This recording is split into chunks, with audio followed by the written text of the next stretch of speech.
جناب سفیان صاحب پوچھتے ہیں کہ مولانا صاحب کیا نہانے کے بعد غسل کرنے کے بعد الگ سے وضو کرنا پڑے گا یا نہیں؟ تو اس بارے میں سن لیجئے۔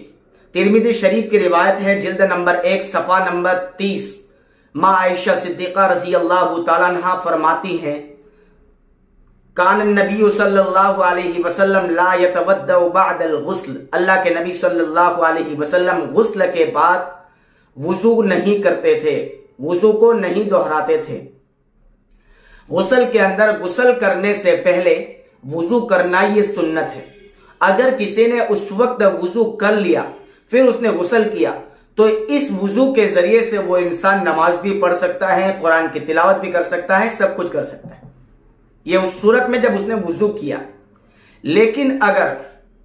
کسی انسان نے نہایا اور نہانے کے اندر اس نے وضو نہیں کیا، وضو کرنا بھول گیا یا جان بوجھ کر اس نے نہیں کیا، اور یہ اعضائے وضو یعنی وضو کے اندر جو اعضاء دھونے فرض ہے، جیسے کہ پورا چہرہ دھونا یہ فرض ہے، اس نے پورا چہرہ بھی دھو لیا،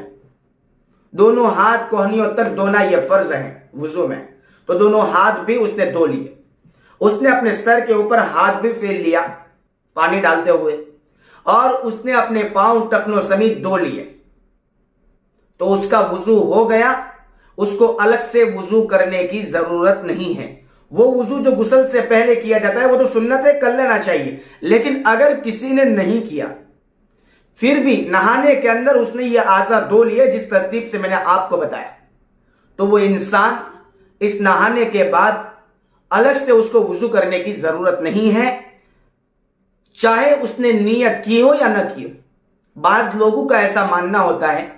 کہ نیت کرنا یہ ضروری ہے، حالانکہ نیت ضروری نہیں، اگر اس نے وضو کی نیت نہیں بھی کی تب بھی اس کا وضو ہو جائے گا۔ کیوں؟ وضو کے 4 ہی فرض ہیں جس کو قرآن نے بیان کیے، اس کے اندر نیت نہیں ہے، تو نیت یہ فرض نہیں ہے، اگر اس نے نیت نہیں بھی کی تب بھی اس کا وضو ہو جائے گا۔ بعض لوگوں کا کہنا ہوتا ہے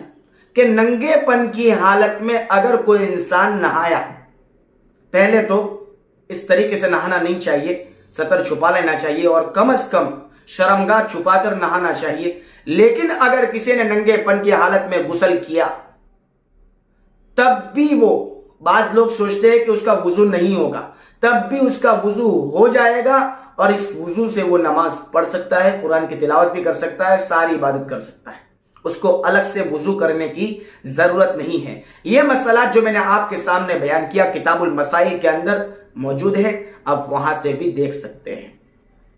آپ ہمارے ویڈیو ثواب کی نیت سے دوسرے مسلمانوں کو شیئر کرنا نہ بھولیں، اور ہمارے ویڈیوز آپ اپنی چینل پر اپلوڈ کر سکتے ہیں، ہماری طرف سے آپ کو کوئی کاپی رائٹ نہیں دیا جائے گا۔ مزید سوال جواب کے لیے ہمارے واٹس ایپ نمبر 9408015714 پر SMS کریں، اور ہمارے واٹس ایپ گروپ میں جوائن ہونے کے لیے اسی نمبر پر ایڈ لکھ کر میسیج کریں۔